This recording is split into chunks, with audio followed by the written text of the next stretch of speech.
پوچھا جائے گا قرآن والوں سے کون مراد ہے؟ حق تعالیٰ جل شانہ فرمائیں گے میں قرآن والا اس کو کہتا ہوں جو میرے قرآن سے عشق رکھتا تھا، پیار کرتا تھا، محبت کرتا تھا، اتنا پیار تھا آخری وقت تھا، ادھر موت کا جھٹکا لگا، ادھر میرا بندہ قرآن پڑھ رہا تھا، آج بھی اپنی قبر سے اٹھا میرا قرآن پڑھتا ہوا اٹھا، تم میدان حشر کا چکر لگاؤ، آج بھی ان کے منہ سے کستوری کی خوشبو آ رہی ہے۔ معاذ بن جبل رضی اللہ تعالیٰ عنہ قرآن مجید کی تلاوت فرماتے فرماتے رونے لگ گئے۔ کسی صحابی نے کہہ دیا موت سے ڈر کے رو رہے ہو، موت سے ڈر گئے؟ فرمایا نہیں۔ پھر کیوں روئے؟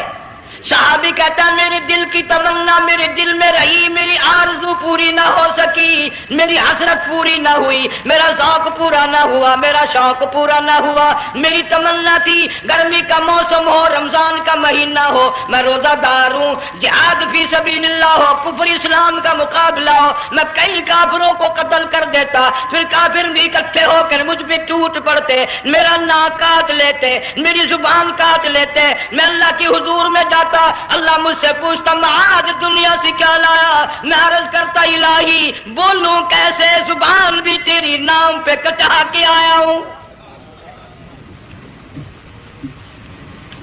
اور روزہ رکھ کر آیا ہوں، نیت یہ ہے کہ تیرے محبوب کے حوض کوثر کے پانی سے روزہ افطار کروں گا۔ ان اللہ والوں کی یہ موت تھی۔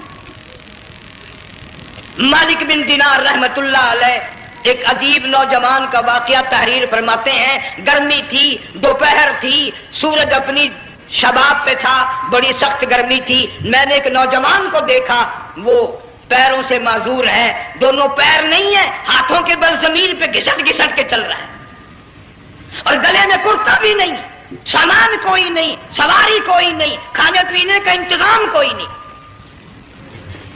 مالک بن دینار رحمت اللہ علیہ فرماتے ہیں میں نے اس نوجوان سے پوچھا کہ تو کہاں سے چلا اس حالت میں؟ کہنے لگا میں بلخ بخارے سے چلا ہوں۔ تجھے یوں ہی ہاتھوں کے بل گھسٹتے چلتے کتنا عرصہ گزر گیا؟ نوجوان کہنے لگا اللہ والے 7 برس ختم ہو کر 8واں لگ چکا ہے، اس حالت میں کہ جی ہاں اسی حالت میں تیرا کھانا پینا۔ جوان کہنے لگا والذی ہوا یطعمنی ویسقین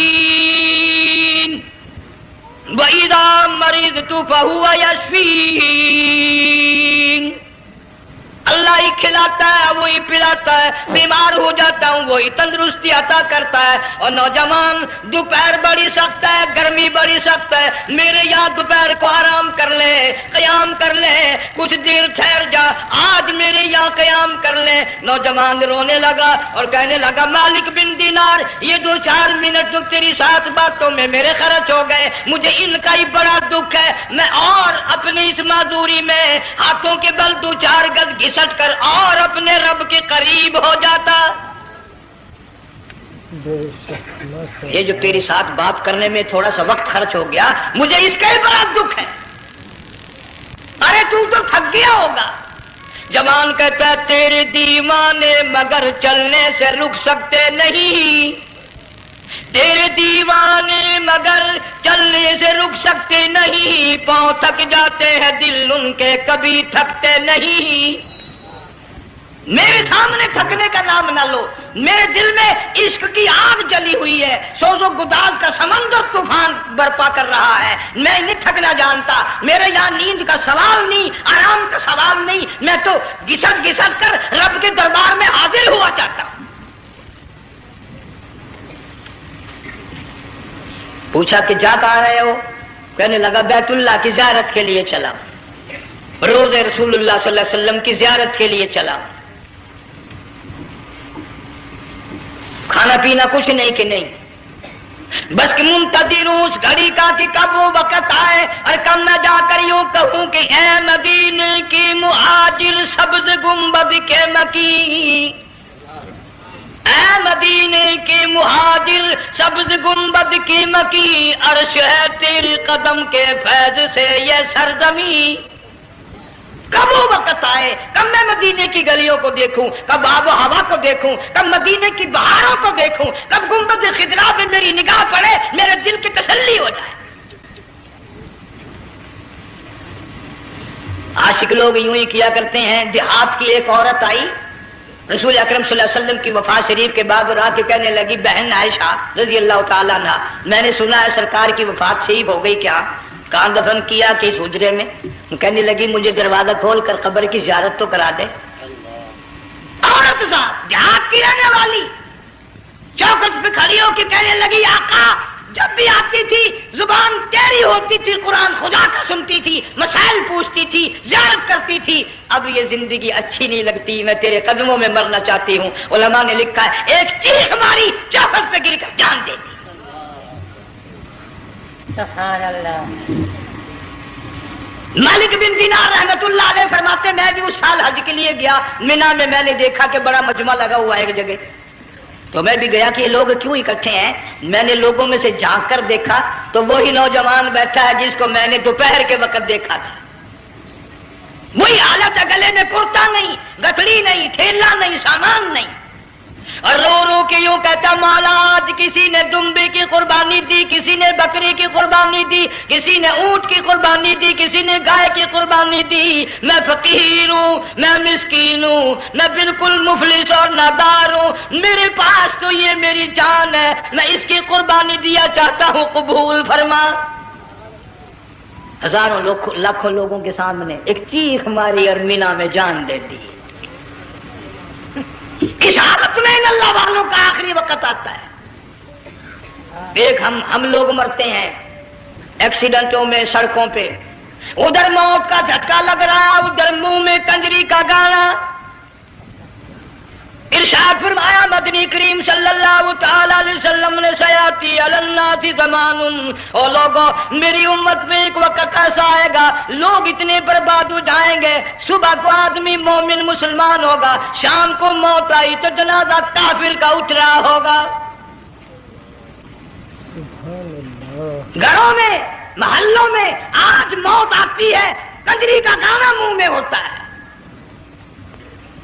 ادھر دم نکل رہا ہے، ادھر کنجری کا گانا کانوں میں آواز آ رہی ہے، میت کو غسل دیا جا رہا ہے، کنجری کی آواز آ رہی ہے، جنازہ اٹھا کر لے جا رہے ہیں، کنجری کی آواز آ رہی ہے، قبر میں میت اتاری جا رہی ہے، کنجری کی آواز آ رہی ہے، قبر پہ مٹی ڈالی جا رہی ہے، کنجری کی آواز آ رہی ہے۔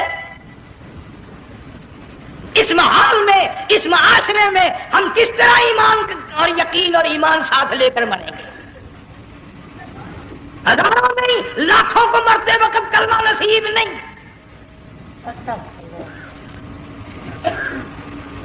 قسم دے کر پوچھو ماں مر رہی ہے، کلمہ منہ سے نہ نکلا، باپ مر گیا منہ سے کلمہ نہیں نکلا، بیگم صاحبہ چل بسی منہ سے کلمہ نہیں نکلا۔ ہزاروں چلے گئے اور اپنے جانے کا پھر بھی یقین نہ آیا۔ تم نے کبھی سوچا تک نہیں، خیال تک نہیں کیا۔ ارشاد فرمایا مدنی کریم صلی اللہ تعالی علیہ وسلم نے لوگوں ابو ہریرہ رضی اللہ تعالیٰ عنہ سے پوچھا تو کیوں رویا؟ عرض کرنے لگا میرے آقا اتنی کمزوری کبھی نہ دیکھی، اتنی ضعیفی کبھی نہ دیکھی، اتنی ناتوانی کبھی نہیں دیکھی، چہرہ انور بالکل کمزور ہو گیا۔ آپ نے ٹھنڈا سانس لے کر فرمایا ابو ہریرہ تجھے معلوم نہیں موت بالکل قریب آ گئی، بالکل قریب آ گئی موت۔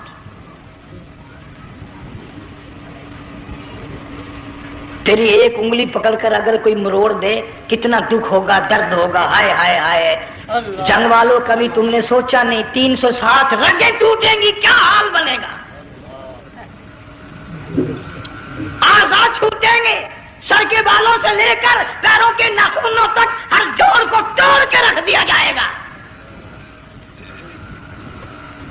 وزیروں سفیروں امیروں حسینوں جمیلوں تمام کے جوڑوں کو اکھاڑ کے رکھ دیا جاتا ہے۔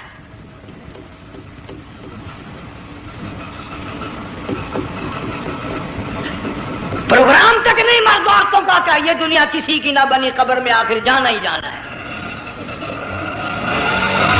علماء کرام نے لکھا ہے کہ حضرت عیسیٰ علیہ السلام کے پاس لوگ آئے اور کہنے لگے نئی نئی قبروں سے مردے زندہ کر کے دکھاتے ہو، آؤ ہم ایک پرانی قبر پہ لے کے چلتے ہیں، مردہ زندہ کر کے دکھاؤ۔ عیسیٰ علیہ السلام تشریف لے گئے، فرمایا قم باذن اللہ، ایک نوجوان زندہ ہو کر قبر سے نکل کر سامنے آ کر کھڑا ہو گیا۔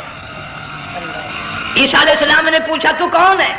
وہ کہنے لگا میرا نام سام ہے، میں حضرت نوح علیہ السلام کا بیٹا ہوں۔ تو پیغمبر کا دماغ تو پیغمبر کا ہوتا ہے نا۔ فرمایا تجھے تو بڑا عرصہ قبر میں گزر گیا، کتنے ہزار سال قبر میں گزر گئے؟ کہ جی ہاں۔ عیسیٰ علیہ السلام نے فرمایا یار ملاقات تو اللہ نے کرائی دی، قبر کا کچھ حال تو بتا، کیا بنتی ہے؟ قبر کا کچھ ماحول بتا، قبر کی خبر بتا۔ علماء کرام نے لکھا وہ نوجوان رونے لگا اور کہنے لگا عیسیٰ علیہ السلام تو قبر کی خبر پوچھتا ہے، قبر کا حال پوچھتا ہے، قبر کا ماحول پوچھتا ہے، قبر کا معاملہ مجھ سے پوچھتے ہو، آپ مجھ سے پہلے یوں کہ یہ کیوں نہیں پوچھتے کہ موت کا جھٹکا کتنا شدید ہے؟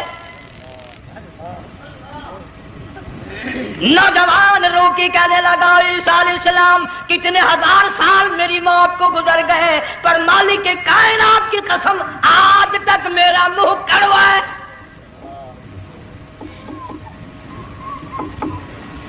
اس لیے جنگ والوں لمبی چوڑی بات کہنے کا وقت نہیں، حالات نہیں، میں تو تمہیں اتنا سا پیغام دینے آیا، کھانے پینے کا زمانہ ہے، میں جانتا ہوں تم کیلے کھاتے ہو، تمہیں کیلے کا ذائقہ معلوم ہے، امرود کا ذائقہ تم کو معلوم ہے، انار کا ذائقہ تمہیں معلوم ہے، انگور کا ذائقہ معلوم ہے، انناس کا ذائقہ معلوم ہے، آم کا ذائقہ معلوم ہے، ہزاروں پھلوں کے ذائقے تمہیں معلوم ہے، ہزاروں مٹھائیوں کے ذائقے تمہیں معلوم ہے، ہزاروں بیکری کی چیزوں کے ذائقے تمہیں معلوم ہے، ہزاروں شربتوں کے ذائقے معلوم ہے، پر تم نے جنگ والوں کبھی بھی قبرستان میں جا کر قبر والوں سے یہ نہیں پوچھا او قبر والوں ذرا بتاؤ تو صحیح موت کا ذائقہ کیسا ہے؟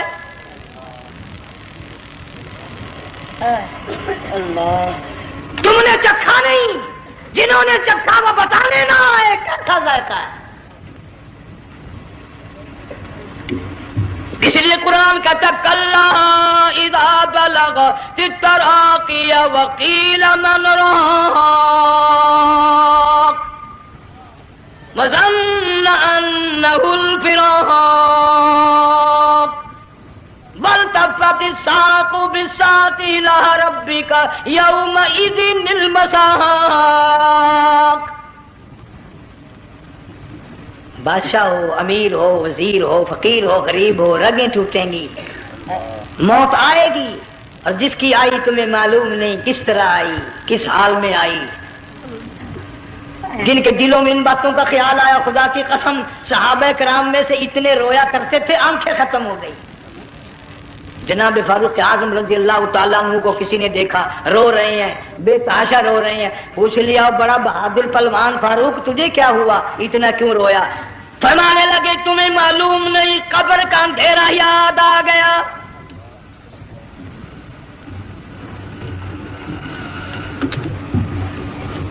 1,29,000 صحابہ کرام اس آخرت کے لیے قربانیاں دیتے آئے، اولاد کی قربانی دی، مال کی قربانی دی، جان کی قربانی دی، جو کرنا پڑا وہ کر گزرے، لیکن محمد عربی صلی اللہ علیہ وسلم کا دامن نہ چھوڑا۔ اسی لیے ہر سال اللہ پاک جل شانہ نے اس امت کو یہ موقع دیا کہ سنت خلیل پہ عمل کرتے کرتے قربانیوں کی یاد تازہ ہو جائے، قربانیوں کی یاد تازہ ہو جائے۔ قرآن کریم میں جا بجا ابراہیم علیہ السلام کا اللہ پاک نے ذکر خیر فرمایا، یوں فرمایا ہم نے ان کے بڑے امتحان کیے، بڑی آزمائش کی، وہ ساروں میں کامیاب ہوئے۔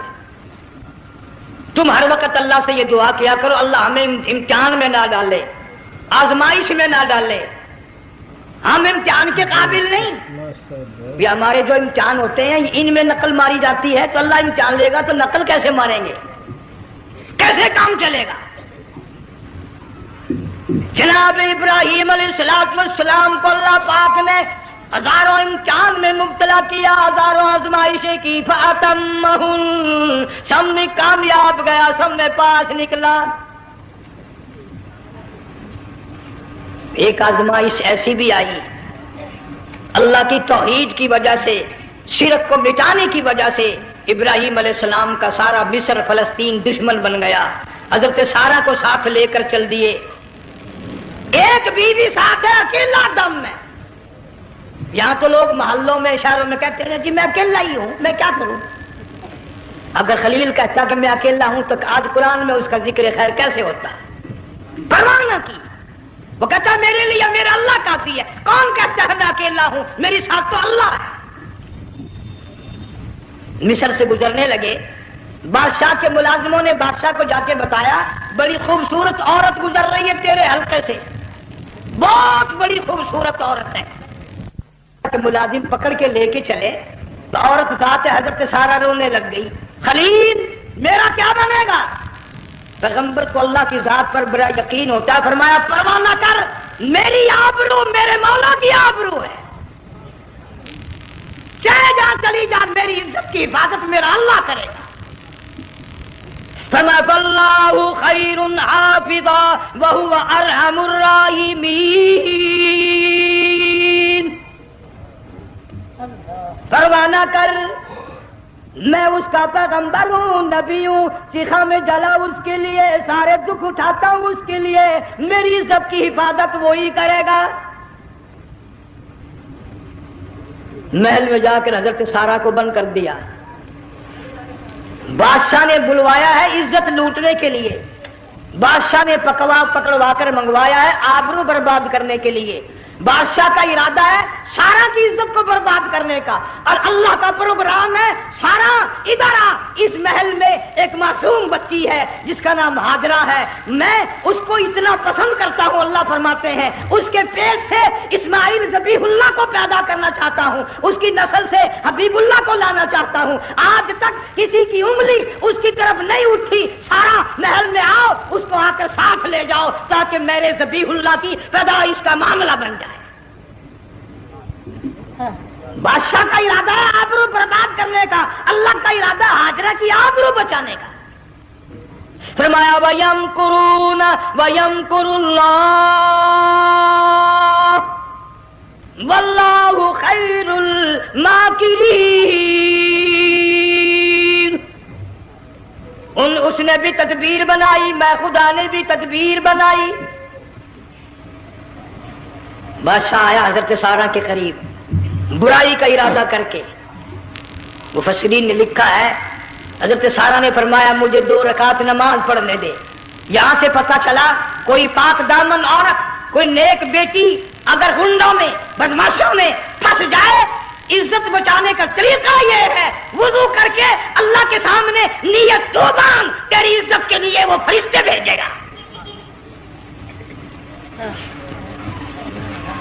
علماء کرام نے لکھا ہے کہ ایک جہاز سمندر میں چل رہا ہے, طوفان آیا, جہاز تختہ تختہ ہو گیا, کچھ لوگ غرق ہو گئے, ڈوب گئے, کچھ تختوں پہ بہ کر کے چلنے لگے.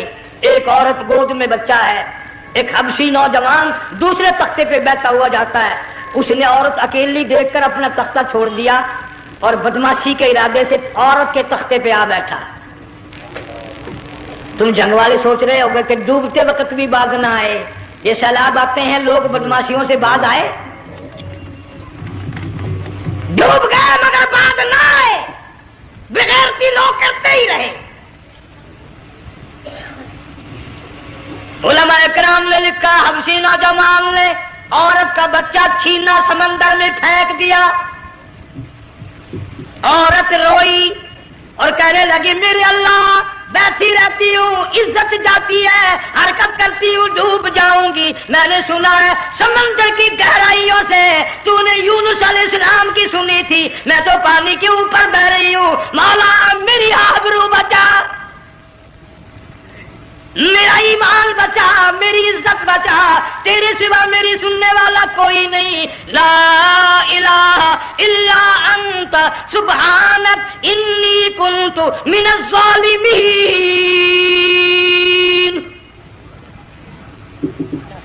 علماء نے لکھا ہے کہ ایک گردن سی نمودار ہوئی پانی میں سے اور حبشی نوجوان کو ایک ہی لقمہ بنا کر لے گئی. وہ تو ہر جگہ سنتا ہے, پکارنے والا بے بس بے کس ہو کر جب اس کو پکارتا ہے وہ ہر جگہ انداز پہنچاتا ہے. وہ ہے جو موجود ہر جگہ. عورت بہتی بہتی کنارے جا لگی، ایک جہاز قریب آیا، دوپٹے کا اشارہ کر کے اس کو بلایا۔ جہاز میں جب سوار ہوئی تو دیکھتی کیا ہے، ایک نوجوان کی گود میں اس کا وہ بچہ جو سمندر میں پھینک دیا تھا بیٹھا ہوا کھیل رہا ہے۔ ٹوٹ پڑی، میرا بچہ ہے۔ لوگوں نے کہا تیرا کہاں سے آیا؟ ماجرا سنایا، اس طرح ہوا۔ جہاز کے کپتان نے کہا ہم جہاز لے کر آ رہے تھے، غیب سے آواز آئی جہاز ادھر کو لے آؤ ورنہ ڈبو دیے جاؤ گے۔ ہم جب جہاز وہاں لے کر پہنچے تو دیکھتے کیا ہے کہ ایک جانور کی پیٹھ پہ یہ بچہ بیٹھا ہوا کھیل رہا تھا۔ عزت بھی بچی، ایمان بھی بچا، بچہ بھی بچا، اور کوئی بچانے کے لیے تدبیر کرے جبھی نا۔ حضرت سارا نے نماز پڑھ کر بددعا کر دی، بادشاہ کے سارے بدن میں درد ہونے لگا۔ پیغمبر کا سارا گھر بڑا کریم ہوتا ہے، جب اس کو درد نے ستایا نا، کہنے لگا میں وعدہ کرتا ہوں تجھے کچھ نہیں کہوں گا، میرے لیے دعا کر دے۔ اب اگر کوئی جھنکا ہوتا یا میں ہوتا کہتا دفعہ ہو تیرے واسطے دعا کا دی، لیکن حضرت سارا نے پھر جولی پھیلا دی، مولا وعدہ کرتا ہے بدماشی سے توبہ کرتا ہے، اس کو تندرستی عطا فرما دے۔ اللہ نے تندرستی عطا کر دی۔ وہ پھر کہنے لگا لو ایسی حسین عورت کا بات آئے گی پھر برائی کے لیے تیار ہوگی۔ یہاں سے پتا چلا کہ یہ جو گنڈے بدماش ہوتے ہیں ان کی قسم کا بھی کوئی یقین نہیں۔ اگلے دن ایک آدمی نے قسم کھائی تو اس کے خلاف کرنے لگا۔ لوگ کہنے لگے کہ تو نے قسم کھائی تھی، قرآن اٹھایا تھا، اب کیا تھی گیا بن ڈٹھی ہوئی مسجد سی، پاچا ہوا قرآن سی۔ اگر ڈٹھی ہوئی مسجد سی تو پاچا قرآن سی، قرآن کے لا پورا سی جڑا میں چاہیا، مگر اسے یہ معلوم نہیں کہ تو نے تو پاڑیا قرآن اٹھایا، ڈٹھی ہوئی مسجد میں اٹھایا۔ خدا کا جب غضب آئے گا تو وہ ادھورا نہیں آئے گا، وہ ادھورا نہیں آیا کرتا۔ 3 مرتبہ اس بادشاہ نے حضرت سارا کے ساتھ ایسا کرنے کا ارادہ کیا، پھر دعا ہوئی، پھر بد دعا ہوئی، پھر دعا ہوئی، پھر بد دعا ہوئی۔ آخر کار کہنے لگا اپنے ملازموں کو کہ ہوئے بدماش ہو، عورت کے روپ میں کسی بلا کو پکڑ کے لائے ہو، کسی جن بھوت کو لے آئے ہو، اور کہنے لگا تو چلی میرے محل سے جلدی چلی جا۔ اور جاتے جاتے وہ کہا کہ یہ تیری خدمت کیا کرے گی، یہ بچی میرے محل میں ہے، اس کو ساتھ لے جا۔ حضرت سارا کو ہاجرہ کو ساتھ کر دیا، شانی ہو گئی، حضرت ابراہیم علیہ السلام سے نکاح کر دیا، اسماعیل علیہ السلام پیدا ہو گئے۔ اللہ میاں جب حضرت ابراہیم علیہ السلام چومتے ہیں، چاٹتے ہیں، ماتھے پہ بوسے دیتے ہیں، اٹھاتے ہیں، پیغمبر کا بیٹا خود بھی نبی اور آل میں آنے والا نبی، کالی کملی والا صلی اللہ علیہ وسلم، کتنا حسین چہرہ ہوگا۔ اللہ میاں نے پھر آزما لیا، حکم دیا کہ اس ہاجرہ کو، اسماعیل کو، دونوں ماں بیٹوں کو وہاں چھوڑ کے آ جہاں سینکڑوں میل میں پانی کوئی نہیں، آدمی کوئی نہیں، رستہ کوئی نہیں، گھاس کوئی نہیں، پتا کوئی نہیں، جہاں بیت اللہ ہے یہاں کے بارے میں حکم دیا چھوڑ کے آ۔ اور اگر آپ کو نیند نہیں آئی تو مزہ آئے گا، اللہ نے یہ فرما دیا بتانا نہیں ہے کہ میں نے حکم دیا ہے، خدا حافظ نبی نہیں کہتا اپنی بیوی کو۔ آج لوگ ہر بات میں کہہ دیتے ہیں ہمارے پیروں کو پتا کل کو کیا ہوگا، ہمارے فقیروں کو پتا ہے پرسوں کیا ہوگا۔ اور بڑی مدت کی بات ہے، یہی موسم تھا، چماسا گرمی تھی، انارکلی لاہور سے ہم کئی ساتھی گزر رہے تھے، فٹ پاتھ پہ بیٹھا ایک ملنگ، چاروں طرف لوگ کھڑے، بڑا مجمع، کافی دنوں کی تو بات ہو گئی، ہاتھوں کی لکیر دیکھ کر لوگوں کی تقدیر بتا رہا تھا۔ کسی کو کہتا تھا تجھے بڑی اونچی پوسٹ ملے گی، کسی کو کہتا تھا تیری شادی بڑی فرسٹ کلاس لیڈی سے ہوگی۔ وہ بابو تو کوڈا ہی ہو جاتا تھا، لیڈیوں پہ بڑے مرائے لیڈے، کوئی کام نہیں، رات دن بس لیڈیوں کے پیچھے ہی پھرنا ہے۔ اللہ، میں نے اپنے ساتھیوں سے کہا، میں نے کہا میں بھی تقدیر پوچھتا ہوں اپنی۔ کہنے لگے شرارت ہو جائے، یہ منع کر ہے، ساری دنیا پر ہاتھ دکھا رہی ہے، کوئی شرارت نہیں، میرے ہاتھ میں شرارت ہے۔ 1 روپیہ لے رہا تھا وہ، میں بھی لوگوں میں گھستا بھیڑ میں سے اوپر نیچے ہی ہوتا میں بھی پہنچ گیا، اور دونوں گھٹنے میں نے زمین پہ رکھ دیا، روپیہ ہاتھ میں، میں نے اس کے لے کر کہا، میں کہ ملنگ جی اگر اب دیکھا میری شادی ہو جائے گی کہ نہیں۔ اب اس نے دیکھ میری طرف کہنے لگا، اس نے سوچا کہ یہاں اچھے بھلے کو نہیں ملتی، پاکستان میں اسے کون دے گا، اچھی طرح میرا ہاتھ دیکھا بھی نہیں، جھٹک کے کہنے لگا نو تیری شادی نہیں ہونی ہے۔ میں کیا کھوتے تیرے باپ کے 8 بچے کھیل رہے ہیں.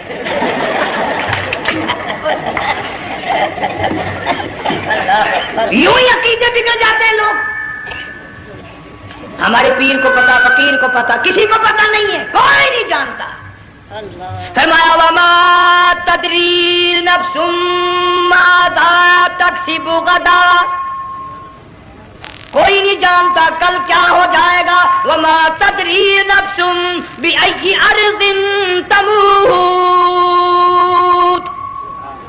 کوئی نہیں جانتا زمین کے کس ٹکڑے پہ موت آئے گی. ان اللہ علیم خبیر، ایک اللہ کی ذات جانتی ہے. حضرت ہاجرہ اسماعیل علیہ السلام کو چھوڑ کر چل دیے، نہ خدا حافظ کہا، نہ کوئی تسلی دی. تھوڑی سی کھجوریں، تھوڑا سا پانی، ختم ہو گیا.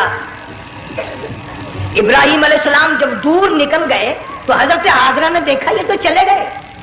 کھڑی ہو کر آواز دی، اے میرے ابراہیم. مڑ کر نہیں دیکھتے.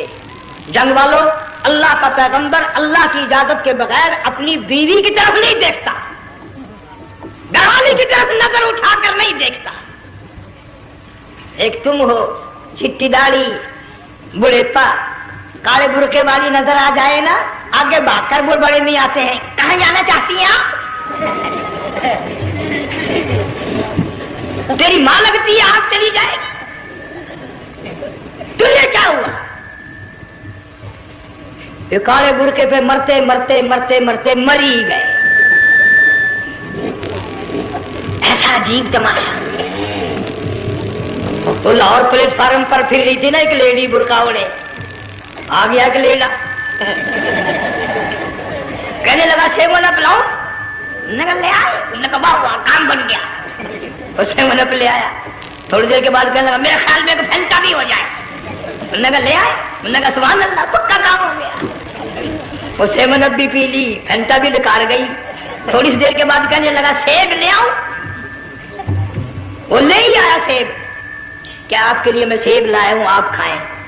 کہنے لگی نہیں آپ کھائیں. اس نے سوچا ہو میری بھی محبت ہو گئی ہے، سیب کھانے کے لیے مجھے بھی کہہ رہی ہے. جب اس نے اصرار کیا نا کہ میں تو تیرے لیے لایا ہوں، کھا تو صحیح. کہنے لگی کیسے کھاؤں، میرے منہ میں دانت ہی نہیں ہے. اب پتا چلا اسے کہ صبح سے میں تو پرانے پپی کے پیچھے پھر رہا تھا.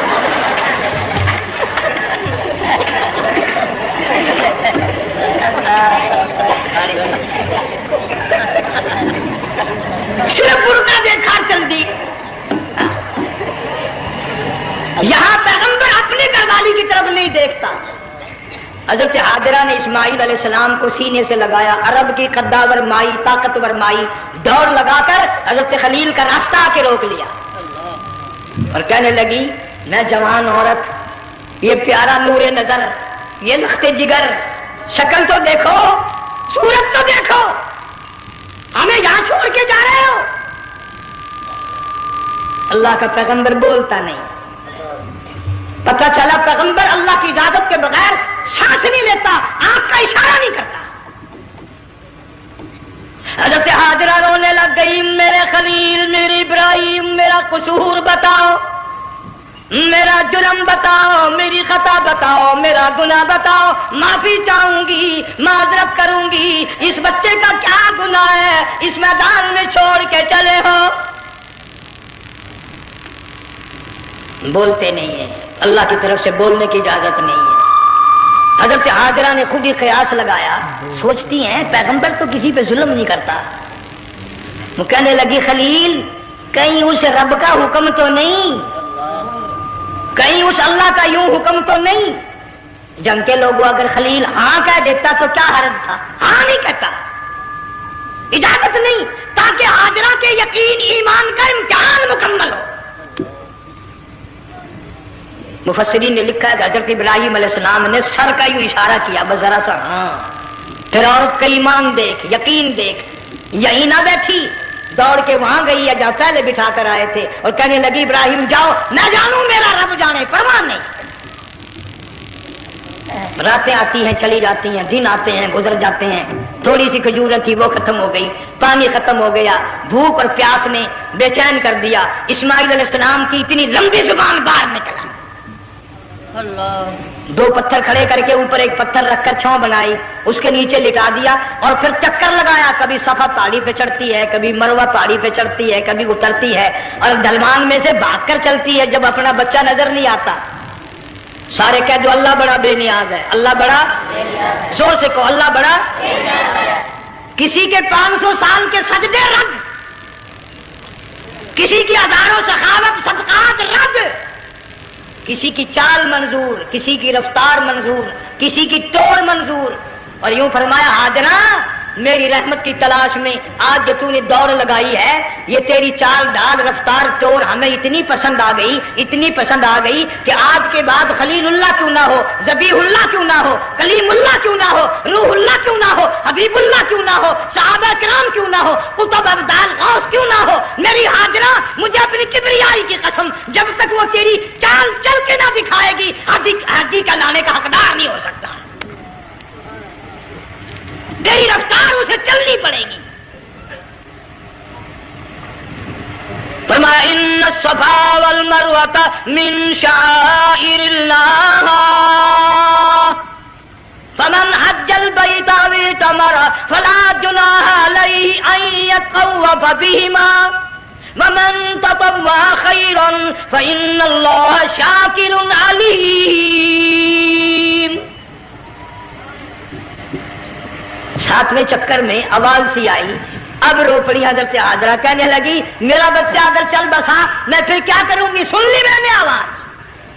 آپ کی کیا دیکھتی ہے، اسماعیل علیہ السلام کی نرم و نازک ایڑیاں جس زمین پہ رگڑی گئی تھی وہاں سے چشمہ جاری کر دیا، حضرت حاجرہ نے پی لیا، بھوک بھی ختم ہو گئی، پیاس بھی ختم ہو گئی، بچے کو بھی پلایا۔ اللہ تعالیٰ نے خانہ کعبہ کی بنیاد ڈال دی، ایسے گھر کی بنیاد ڈالی، حضور صلی اللہ علیہ وسلم فرماتے ہیں 500 سال کی عبادت ایک طرف اور بیت اللہ پہ ایک نگاہ یوں ڈالنا ایک طرف، 500 سال کی عبادت کا وہ ثواب نہیں جو ایک نظر خانہ کعبہ پہ ڈالنے کا ثواب ہے۔ اور اللہ پاک یوں فرماتے ہیں کہ جو آنے والا حجر اسود کو بوسہ دیتا ہے، اللہ پاک یوں فرماتے ہیں میں سمجھتا ہوں میرا سجا ہاتھ پکڑ کر میرے بندے نے چوم لیا۔ جو خلاف کعبہ کو پکڑ کر مانگتا ہے، اللہ فرماتے ہیں میں یہ سمجھتا ہوں میرا دامن پکڑ کے مانگ لیا۔ جو مقام ملتزم پہ لپٹ کے مانگتا ہے، اللہ فرماتے ہیں میں سمجھتا ہوں میری چوکھٹ پہ پڑ کے مانگ لیا۔ اور فرمایا لوگوں یہ جو آنے والے آئے ہیں یہ رشتہ داروں کے مہمان نہیں، عزیزوں کے مہمان نہیں، دوستوں کے مہمان نہیں، میں خدا میزبان ہوں، یہ میرے مہمان ہیں۔ آج ان کی دعاؤں پہ آمین کہو، فرشتوں کو حکم ہوتا ہے ان سے مسافے کرو،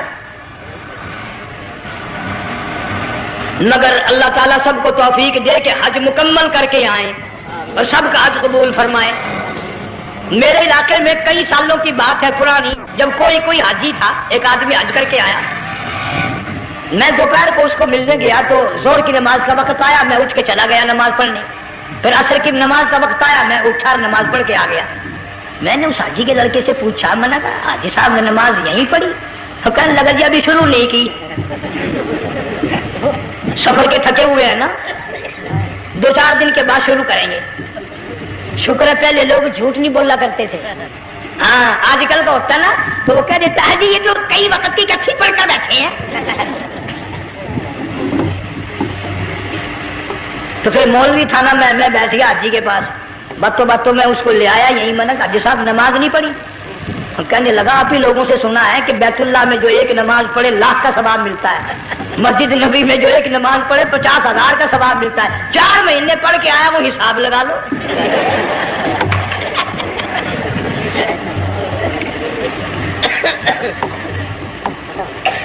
مسائل سیکھتے نہیں، ارکان اور آداب بیت اللہ کے سیکھتے نہیں۔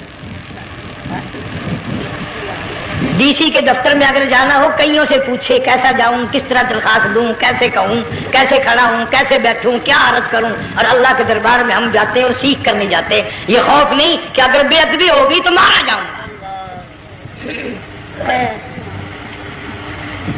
اللہ تبارک و تعالیٰ جل شانہ نے